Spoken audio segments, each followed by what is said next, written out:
Good morning friends, मैं रजनीश शुक्ला एक बार फिर से आप सभी का स्वागत करता हूं अपने official YouTube channel army and civil service में। दोस्तों, आज का जो हमारा वीडियो होगा वो हिंदी के ऊपर होगा।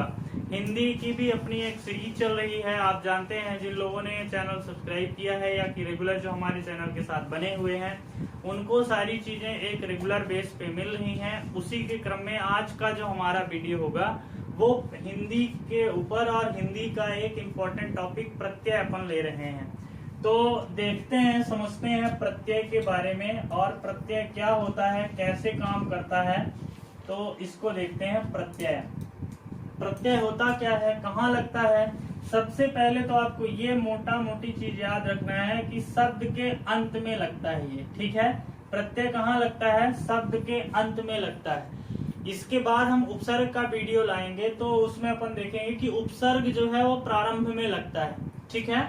तो एक चीज तो ये ध्यान रखना है कि ये शब्द के अंत में लगता है, ठीक है। देखो, प्रत्यय का मतलब ही होता है प्रतिधन अय। प्रतिधन अय, देखो प्रति का मतलब होता है साथ में चलने वाला, लेकिन साथ में तो ये चलेगा लेकिन बाद में चलता है, ठीक है। और बाद में चलने का मतलब क्या है कि ये शब्द के अंत में लगता है। कहाँ लगता है, शब्द के अंत में लगता है ये आपको इम्पोर्टेंट चीज ये ध्यान रखना है। दूसरी चीज आपको ये ध्यान रखना है कि जो प्रत्यय अगर आप किसी शब्द में लगाते हैं तो वो क्या बन जाता है। ये क्वेश्चन पूछा जाता है कि अगर आप किसी शब्द में प्रत्यय लगाते हैं तो क्या बनता है। तो ध्यान रखिएगा कि वो शब्द हमेशा या तो संज्ञा बनता है या तो विशेषण बनता है, ठीक है। अगर किसी शब्द में आप प्रत्यय लगा रहे हैं तो लास्ट में जो वो शब्द बनेगा तो या तो वो संज्ञा बनेगा या तो वो विशेषण बनेगा, ठीक है ना। अच्छा, इसके बाद जो है तो हम प्रत्यय क्यों लगाते हैं, ये सवाल उठता है कि आखिरकार हम प्रत्यय क्यों लगाते हैं, क्या जरूरत है आखिरकार प्रत्यय लगाने की। तो हम शब्दों के अर्थ में परिवर्तन करने के लिए प्रत्यय लगाते हैं। शब्दों के अर्थ में परिवर्तन करने के लिए, अर्थ में परिवर्तन कह दो या कि अर्थ में विशेषता लाने के लिए हम क्या करते हैं, प्रत्यय लगाते हैं, ठीक है। अच्छा, अब देख लेते हैं कि प्रत्यय कितने प्रकार का होता है। तो प्रत्यय मुख्य रूप से दो प्रकार के होते हैं। एक होता है अपना कृत प्रत्यय और दूसरा होता है तद्धत प्रत्यय, ठीक है। कृत प्रत्यय और तद्धत प्रत्यय। देखो, कृत प्रत्यय का मतलब ये होता है कि ऐसे प्रत्यय जो क्रिया पर लगते हैं। ये इंपॉर्टेंट चीजें पूछा गया है कि कृत प्रत्यय कहाँ प्रयोग किए जाते हैं। तो कृत प्रत्यय हमेशा क्रिया पर यूज होते हैं। क्रिया मतलब या कि धातु पर यूज होते हैं, ठीक है। क्रिया अथवा धातु, ठीक है। धातु का मतलब ही क्रिया, दोनों एक ही चीज है, कंफ्यूज नहीं होना है। तो कृत प्रत्यय हमेशा किसमें यूज किए जाते हैं, क्रिया में यूज किए जाते हैं अथवा धातु में यूज किए जाते हैं। जैसे लेखक में देख लीजिए, लेख माने लिखना, ये धातु हो गया। इसमें आपने आप प्रत्यय जोड़ दिया तो क्या बन गया, लेखक बन गया। तो जो क्रिया में जुड़ेगा ना तो वो कैसा प्रत्यय कहलाएगा, कृत प्रत्यय कहलाएगा। आई बात समझ में। जैसे मान लीजिए आवट प्रत्यय देख लेते हैं, एग्जाम्पल के लिए आवट प्रत्यय देख लेते हैं या अक्कड़ प्रत्यय देख लेते हैं, ठीक है। ये अक्सर एग्जाम में पूछे जाते हैं। हालांकि सारे प्रत्यय बताना यहाँ पे पॉसिबल नहीं है, लेकिन हम आपको एक तरीका जरूर बता रहे हैं कि इससे आप शब्दों को कैसे अलग कर लेंगे। जैसे अक्कड़ है, अब देखिए मेन जो धातु है ना, तो मेन धातु क्या हो गई, घू हो गई।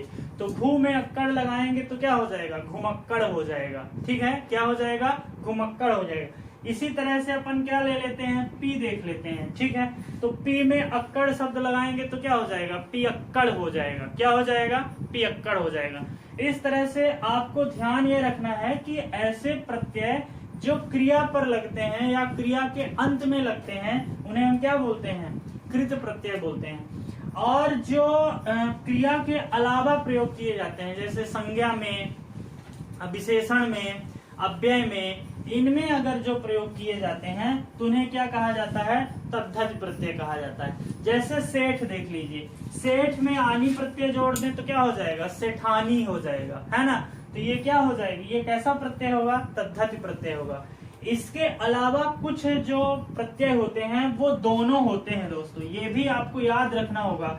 कुछ प्रत्यय ऐसे होते हैं ना जो दोनों होते हैं, कृत प्रत्यय भी होता है और तद्धत भी होता है। जैसे एग्जाम्पल के लिए मैं आपको बता दूं, एरा, अब एरा में देखिए लुटेरा भी होगा और चचेरा भी होगा। तो लुटेरा क्या है? लुटेरा क्रिया है।